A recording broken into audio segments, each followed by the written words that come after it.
We begin the news by telling you that a high court of the Federal Capital Territory in Maitama on Tuesday refused an application by the former governor of the Central Bank of Nigeria, Godwin Emefiele, to be granted permission to travel to the United Kingdom for a checkup.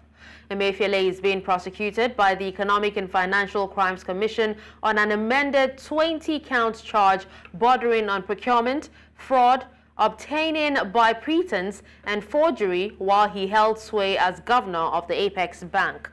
At the resumed hearing on the application for medical leave, the trial judge, Justice Hamza Maazu, held that Emefiele failed to supply sufficient reasons to show that the medical trip was essential and unavoidable.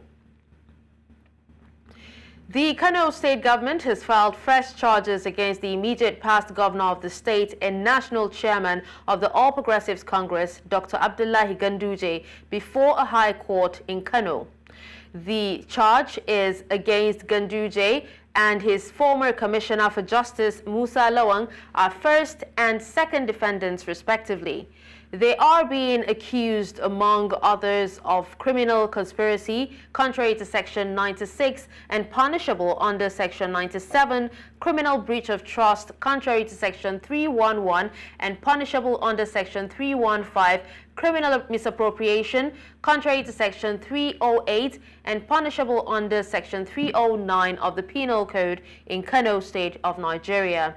The duo are standing trial for dishonestly, fraudulently, and without reasonable justification in the abuse of their respective offices, conspired between themselves, misappropriated, diverted, and converted the sum of 240 million naira.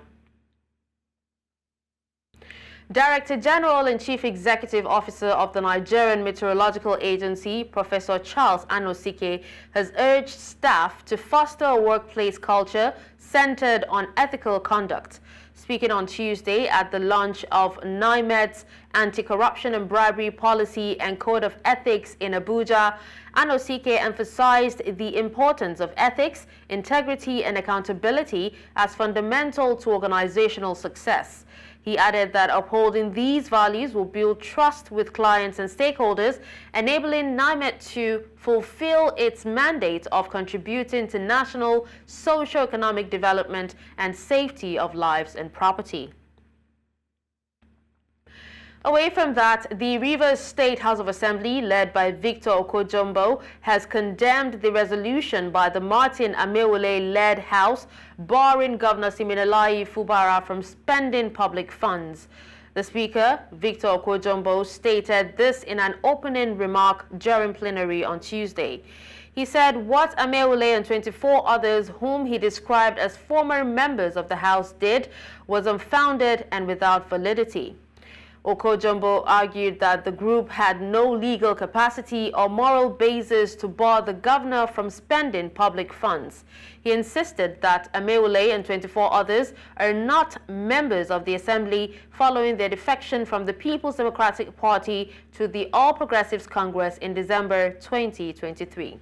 Away from that, President Bola Tinubu will meet with organized labor leaders to discuss a new minimum wage for Nigerian workers. Minister of Information and National Orientation, Mohammed Idris, stated this and stated that the Federal Executive Council discussed the new wage issue on Monday.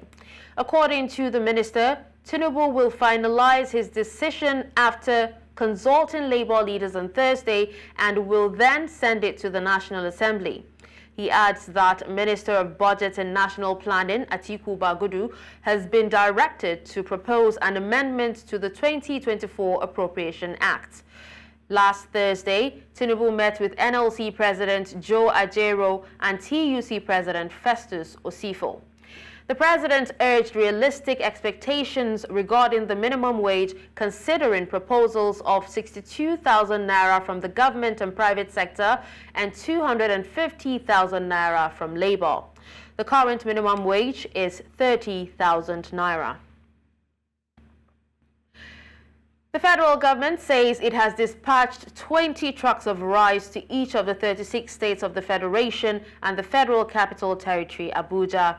It said the new move is part of measures to ease the economic burden on Nigerians.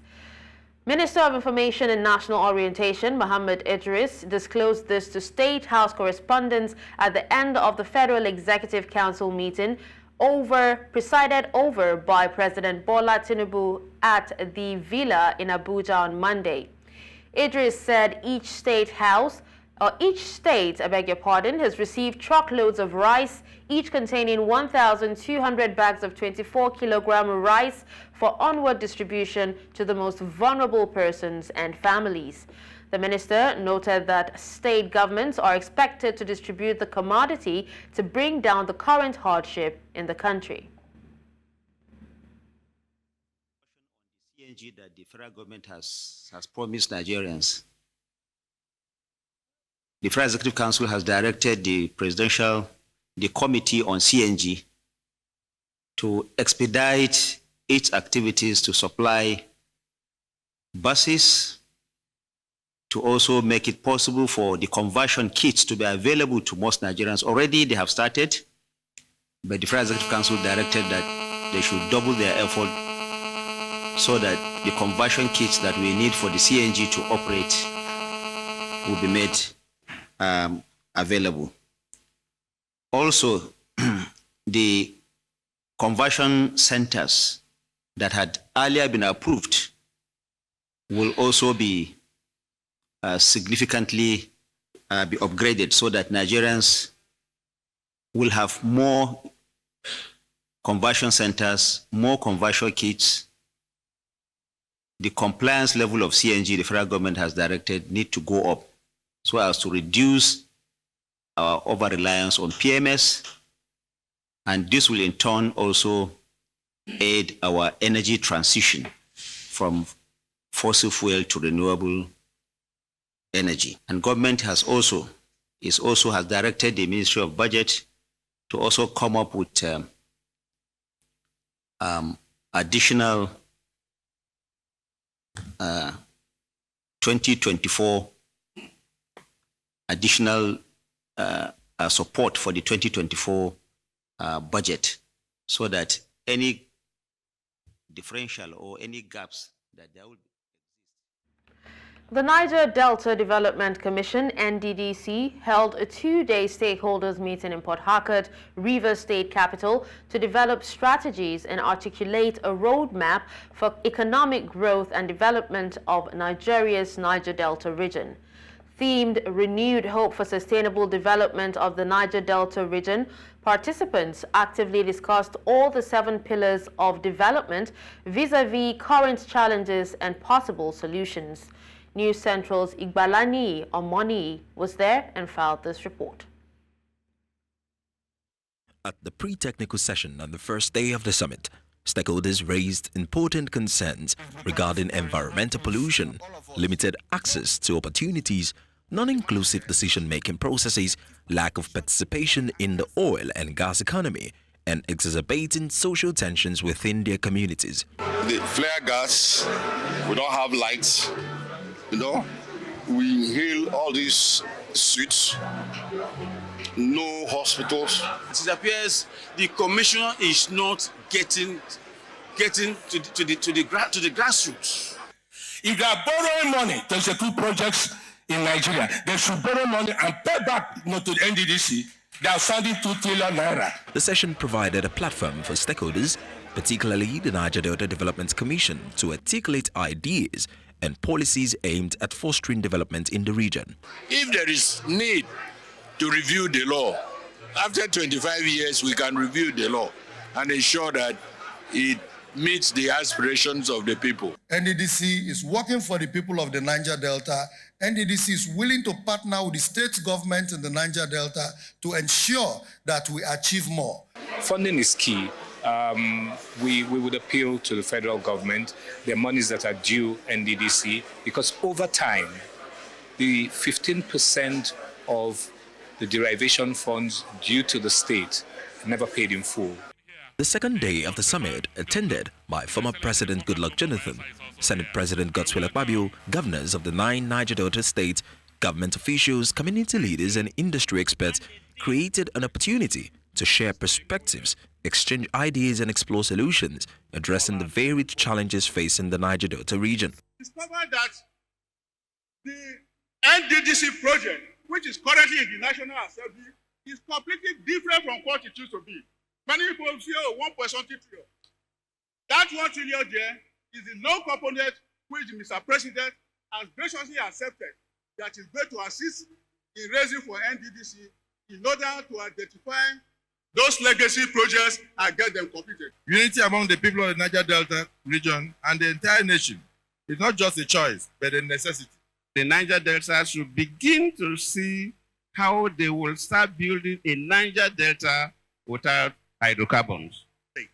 At the conclusion of the summit, a panel discussion was held and a communique issued prioritizing the health and welfare of local populations with an emphasis on concerted efforts needed to address the many abandoned projects currently affecting the region. In Lagos for News Central, Igbalani Omani.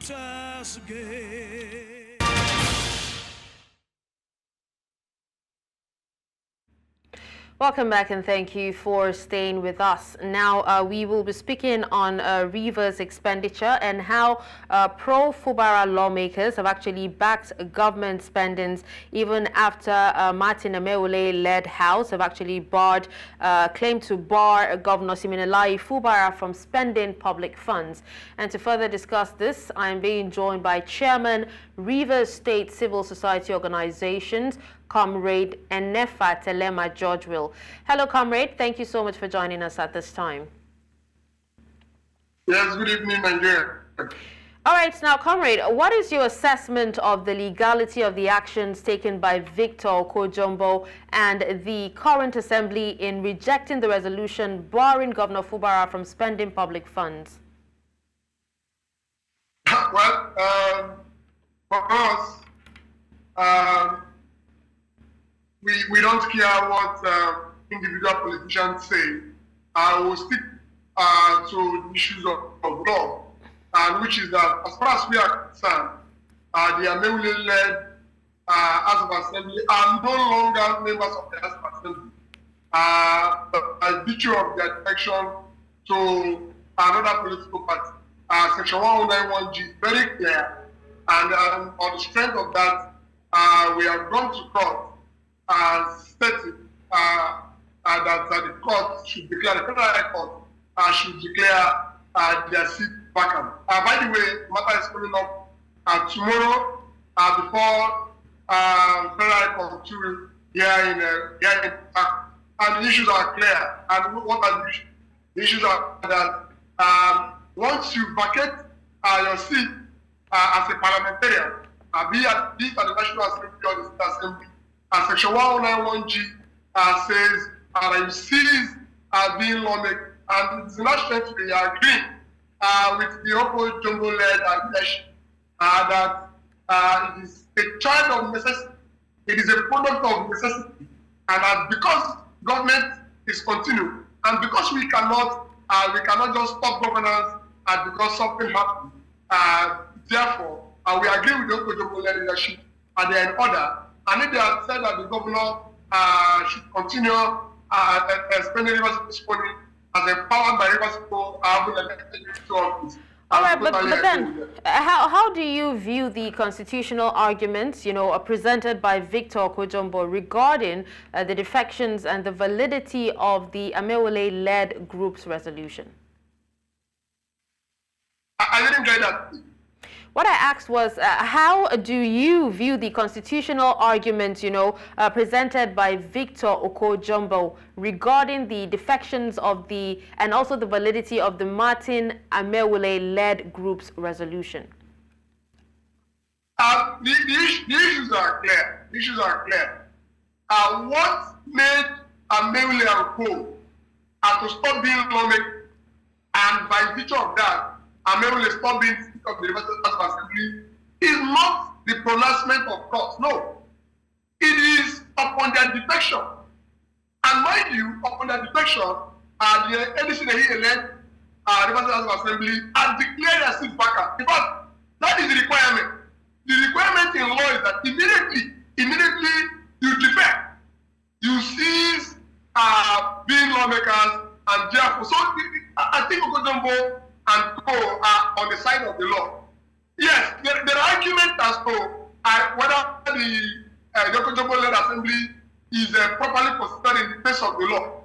Mind you, all the legal argument as to that is that it is the lawmakers present. It is not the fault of Okotombo or Rivers people that Martin and Amewule are both defected. It's not their fault, nobody's fault. They were not under any pressure.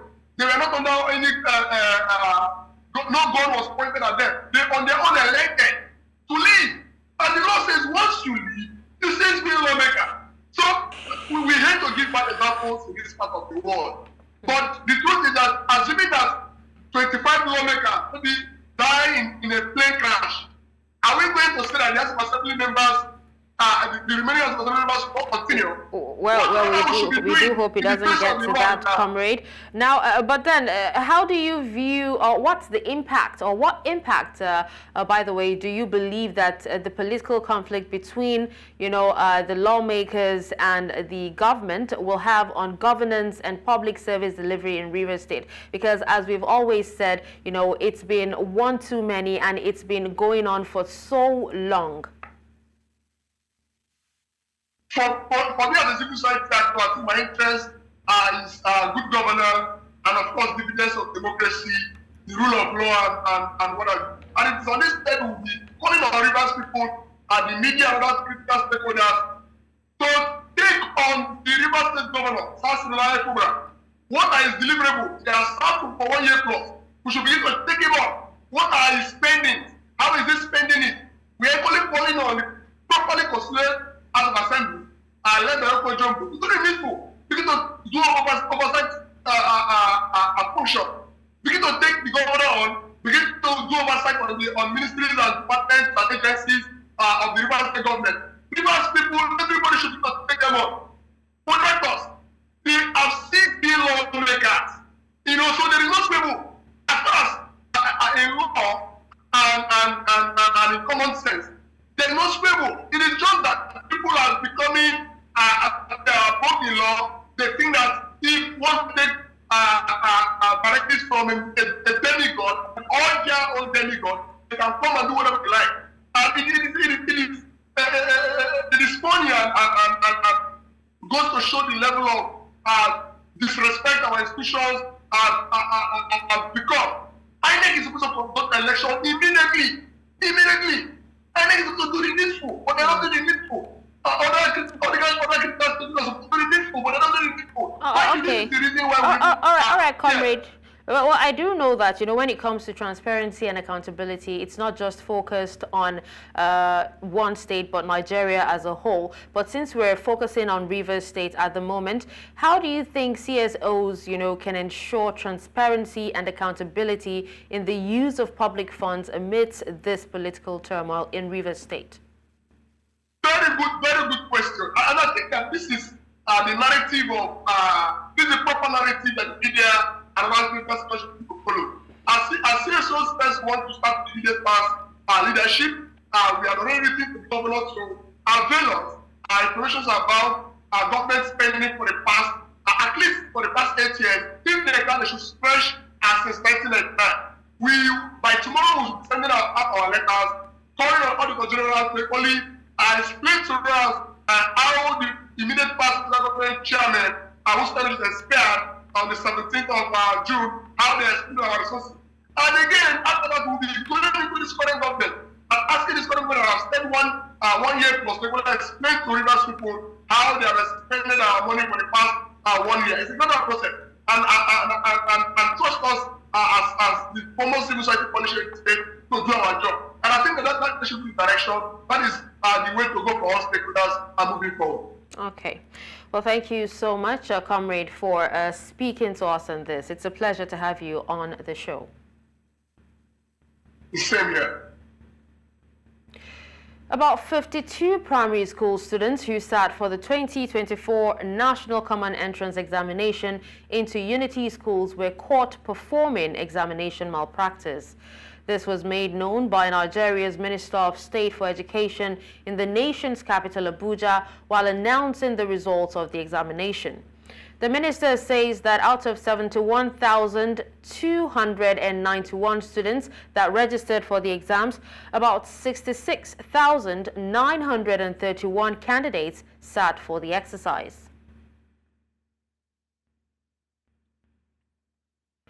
Nigeria's House of Representatives has adjourned its plenary in order to honor a member of Parliament, Ekene Adams, who recently lost his life. The Speaker of the House and other members of Parliament described the late Adams as a man of the people who will be missed by all colleagues. Adams represented Chikun and Kajuru Federal Constituency of Kaduna State, located in northwest Nigeria. As we mourn the loss of Honorable Ekene Abubakar Adams, let us also celebrate his life, his achievements, and the lasting impact he has made on his constituency and our country. Our thoughts and prayers are with his family, friends, and all those who had the privilege of knowing him. May his soul rest in peace. Thank you. Honorable Ekene Abubakar Adams was a very dear member of the 10th Assembly. He was very well loved by all his colleagues. He was a grassroots politician to the core. He came to the House on the platform of the Labour Party in Kaduna State. And he also chaired the House Committee on Sports Development. And was described by many as, one of those that Right Honorable Abbas Tajuddin got very right in terms of his appointment as chairman of the House Committee on Sports. Because aside of being a former footballer himself, he was also a football club owner and administrator, and someone that very well understood, the issues around sports development, especially as the grassroots. My prayers for his family are that may the good Lord grant them the fortitude to bear this irreparable loss. And as we speak now, we are all going to his house to offer condolences to his family in his Abuja residence. Thank you very much. Thank you. Away from that, Nigeria's Chief of Defense Staff has expressed concerns over the release of foreigners arrested by the military for alleged involvement in illegal mining by the nation's political elite. The defense chief made this known in Abuja during an investigative hearing of the House of Representatives Joint Committee on Illegal Mining in the country, saying that there is a need for the government to demonstrate political will by strengthening the security of the nation's borders and empowering agencies saddled with the responsibility of fighting illegal mining activities. Idong Joseph reports. According to experts, a large chunk of Nigeria's vast resources of solid minerals is stolen by illegal mining cartels. Available estimates claim that 80% of mining activities in Nigeria's northwest region are carried out illegally, with a large portion of untapped mineral deposits also being the root cause of intercommunity violence. The Parliament is deeply worried about the loss of revenue through unregulated and illicit mining operations, with the federal government disclosing that unlawful mining costs the country a whopping sum of $7 billion each year. Following the resolution of the House of Representatives on the need to investigate illegal mining activities in the solid mineral sector and find lasting solutions, heads of security agencies and other stakeholders have converged for this purpose. Because this investigative hearing is a priority, especially because many communities with mineral deposits, which should ordinarily be a blessing to them, live in agonizing conditions, economically and socially. The Chief of Defense Staff, while addressing lawmakers, expressed worry over the alleged involvement of foreign nationals and cartels in the acts. The involvement of the elite in it, we can't tell. But we know that most of the time, when we catch these foreigners, they will tell us that they have connections. Let me use that word. I don't want to say some things, but sometimes you hand these people over and the next thing you see them released. The defense chief called for strengthening of institutional frameworks, border security, engagement of mining communities in legal mining operations, and exhibition of political will to ensure illegal miners are punished. The government to equip properly those involved to checkmate most of this illegal mining. Security agencies also add that some members of mining host communities are also complicit and call for state and local governments to be given roles to play in the mining sector. In Abuja for News Central, I am Idong Joseph. Welcome back and thank you for staying with us. Now we head to Southern Africa, where as the efforts are underway to address energy issues and powering Africa, there is a need to increase emphasis on sustainable and innovative financing solutions to build resilient, efficient and inclusive energy systems across Africa. South Africa is hosting a landmark event that will bring together 40 African delegates from 10 confirmed African countries, including Nigeria, Ghana, Angola, DRC, Egypt, Kenya, Mozambique, Uganda, Zambia, and Zimbabwe, to engage in a comprehensive exploration of South Africa's energy capabilities and project opportunities across the continent. Under discussions will be key conversations for collaborating with key players in the energy sector and sharing broad engagement in the sector, including innovations that allows funding of early-stage technology in the energy transition sector, develop alternative green corridors, and partnering with developers and investors to fund renewable energy projects in Africa. To discuss this further, I am joined by CEO Captree and Energy Chair Transition Committee, Nigeria, Showunmi Olabode. Hello, Showunmi. Thank you so much for joining us at this time. Thank you very much. It's a pleasure to be with you, as always. It's a pleasure. All right, so how do you think Nigeria's participation in this conference will benefit the country's energy sector? Okay, thank you very much. First of all, it's a gathering of like minds on the African continent.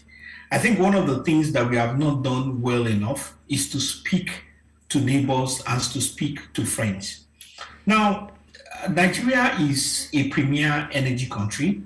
We have about 200 trillion cubic feet of gas, which accounts for the largest in Africa and more than 3% of global gas reserves. However, most of our gas contracts, which are long-term contracts, we have it with Asia, we have it with Korea, we have it with Japan. And on the other hand, you have another behemoth in Africa, which is South Africa, which imports its gas from the US. It doesn't need much intelligence for you to know that South Africa, it will cost less for them to import some gas from Nigeria, and it will help Nigeria more to also interact with them. There is business to be done within African nations. And that is why this kind of platform creates opportunities for discussions. So speaking of the business, to be done with African nations, what are your expectations from the event? So basically from the event, there has been some discussions. We visited an electrochemical company yesterday in Johannesburg, and the gentleman who was with us from one of the power companies in Zimbabwe already made some orders and he already signed some contracts, because some of the things that they were looking at, which was pinpoint, was what the company met. The company also is able to talk about infrastructure protection in terms of corrosion protection and pipeline maintenance and pipeline integrity assurance protection too, which can be useful in Nigeria. But if we don't talk, we cannot do business. So fundamentally, there are solutions and there are strategies and the advantages that exist in South Africa, and there are opportunities that also exist in Nigeria. So there must be a marriage and a merger of like minds for the two countries to be able to benefit each other. And we don't spend all the time talking about xenophobia and the things that don't matter, when there are so many things that can matter for both nations. All right, so show me now, can you highlight any specific areas of focus for Nigeria's delegation, such as renewable energy, gas, or even nuclear power? Okay, so there were some opportunities within renewable energy, primarily because South Africa has overcome its own load shedding. I think in the last 6 or 9 months, they've not had to do load shedding, which practically means that they have gone back to stability. They have automated their grid. So they are way above us where we have grid failure in a few times. So there are things that we can learn from each other. Those are the options that are there. But more importantly, very significantly, is the fact that there is funding available. The Developmental Bank of Southern Africa, has indicated that they're able to invest in infrastructure projects, whether it be rail, whether it be pipelines, up to the tune of $200 to $300 million, and which will be good news for Nigeria. So basically, like I said in the beginning, there are opportunities here, but we need to talk. We need to engage each other to be able to take advantage of those opportunities. All right, now speaking of those opportunities, no doubt that this conference is actually a huge opportunity for Nigeria. How does Nigeria plan to leverage international partnerships and collaborations to drive its energy sector development? So when you say Nigeria, so you need to understand that that's a loose term. So the way government will take advantage of this kind of opportunities is different from the way private sector will take care of this, will take advantage of these opportunities. It will even be different from the way civil society and media will take advantage of the opportunities. What is important is that this kind of events are intellectual marketplaces. What that means is that there is an aggregation of intellectual knowledge, intellectual capacity, intellectual know-how. And just like every household goes to the market to purchase what they need for the week. So everybody that comes to this intellectual marketplace, whether it be government, whether it be private sector, will come with their own needs and will get their own needs met. So when you say what does Nigeria have to benefit, is a very loose term. Okay. It depends on which one. So private sector is different, public sector is different, civil society is different. All right, it's a pleasure having you speak to us, Show Me. Thank you for your time. Thank you very much. The pleasure is always mine. Away from that, police fired tear gas at dozens of demonstrators in Kenya's capital, Nairobi, on Tuesday as scattered rallies across the country called for embattled President William Ruto to step down. Activists led by strong or young Gen Z Kenyans launched peaceful rallies a month ago against deeply unpopular tax hikes, but they descended into deadly violence last month, prompting Ruto to drop the planned increases. Although street protests have eased since dozens of people were killed and Parliament stormed in late June, demonstrators are still demanding the president's resignation, with Tuesday's rallies using the hashtag #RutoMustGo. Now, there was a heavy police presence in Nairobi's central business district, while young people armed with clubs stood guard outside their businesses. Still in Kenya, a court has ordered a man who police claim has confessed to murdering and dismembering 42 women to be detained for 30 days while the investigation continues. Collins Kalusha, who was described by the police as a vampire, a psychopath, was arrested in the early hours of Monday following the horrific discovery of mutilated bodies in a Nairobi garbage dump. He appeared in a Nairobi court on Tuesday, where the magistrates approved a police request for him to be held for 30 days. But there was initial confusion as the suspect was first taken to a court on the outskirts of the Kenyan capital, which said it did not have the jurisdiction to hear the case, so he was transferred to the magistrate's court.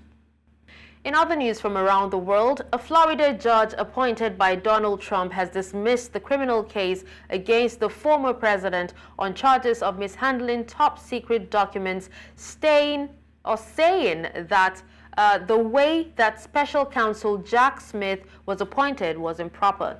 The decision is a huge victory for Trump, who had been accused of endangering national security by holding onto top-secret documents after leaving the White House.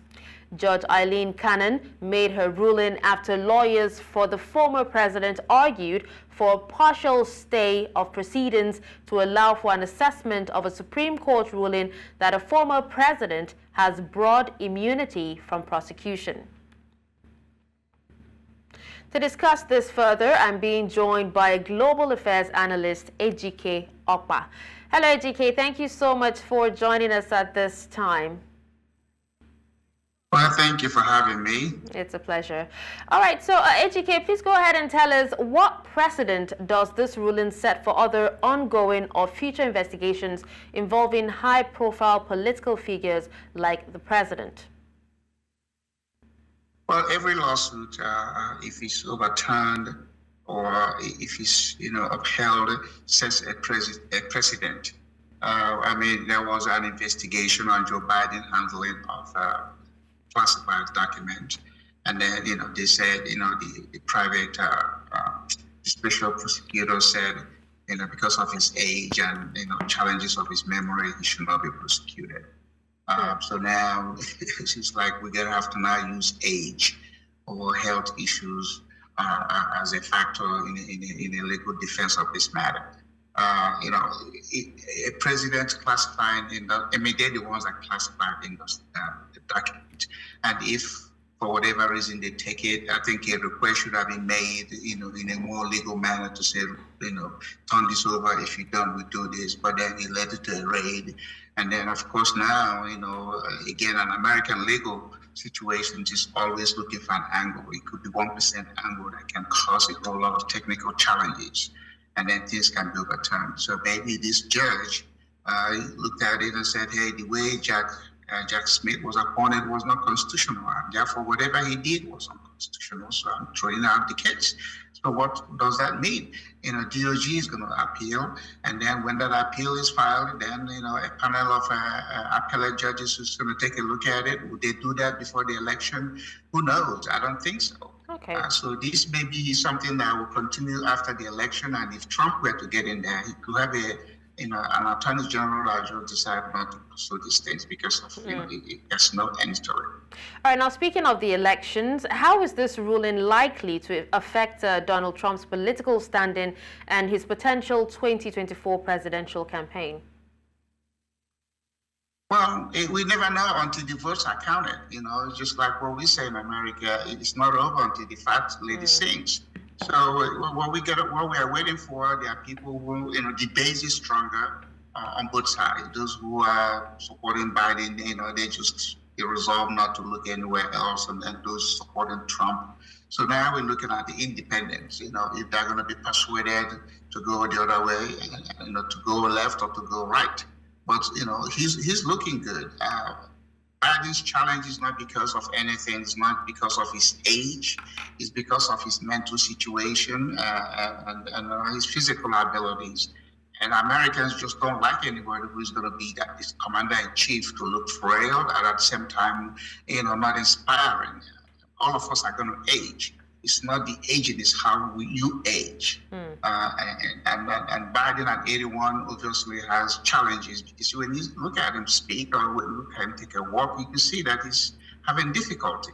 I mean, several times he's tripped, either climbing Air Force One or even on the parade ground with the military. So all of those things, we see it, but the media wants us to unsee it. And Americans are not stupid. There are going to be those on both sides that are vocal about issues, but when they vote, they're just going to exercise that choice as to who they want. All right, but are there broader political implications, considering the ruling for the Republican Party and its internal dynamics? No, it's not. It's not, because none of those things, again, they're on appeal, just like the hush money case is on appeal. I mean, and then, the Supreme Court has come and ruled that, Trump has an immunity. Now, the Justice Department might want to challenge that. But, again, when it referred it to the lower court. Let the lower court now set up a trial, and then if you try and you succeed, you go to the appeal and appellate level. From the appellate level, it's still going to end up. So it's just one of those things. Okay, what are your chances? And so again, they were doing this thing hoping that by now, Trump as a candidate would have been damaged to where people say, hey, heck no, we don't want him.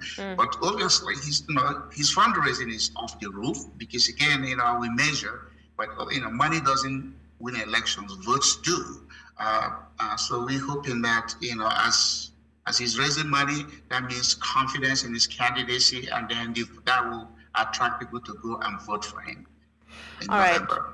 Okay, well, just before we wrap up, how do you think that international leaders and foreign governments would view this dismissal and its implications for the rule of law in the United States? Well, once the president is sworn in, no foreign leader has any right to say, I'm not going to talk to him. If you do, that's fine. You're entitled to say who you want to talk to. I mean, again, we Americans, we don't pay attention to what the foreign leaders are thinking. We don't, to be honest with you. I mean, when you look at all the factors that motivate Americans to vote, foreign affairs is probably less than 5% of what our issue is. And so once the president is sworn in, because of American influence and the way they go about doing it, everybody rallies. So they might express sentiments, and it's not even fair for any foreign leader to say, oh, this is who I want to be an American president. They don't do that. If they do that, they're doing it because if the other side wins, they've already put themselves on a negative list. So yes, America is part of the global village, but at the same time, every politics is local and it's national to us. So we're not asking the foreign leaders' opinion. We really basically don't care about that, to be honest with you. The point is, once we get a president sworn in January, then we'll see who wants to work with him or who he wants to work with. All right, well, thank you so much, Ejike. It's a pleasure, as always, to have you speak to us. Well, thank you for having me. And that's it at this hour. But before we go, here's another look at some of our major stories. You heard that court rejects Emefiele's plea to travel to the UK for medicals. You also heard that Kano government files fresh graft allegations against former Governor Ganduje. Finally, we told you that Kenyan court orders suspected serial killer to be held for 30 days. Send your eyewitness report to the WhatsApp number on the screen. Do follow us on social media. We are at News Central TV. You can watch News Central live on DSTV channel 422, Star Times channel 274, Avo TV, and YouTube. Many thanks for watching. I'm Dashen, Usman.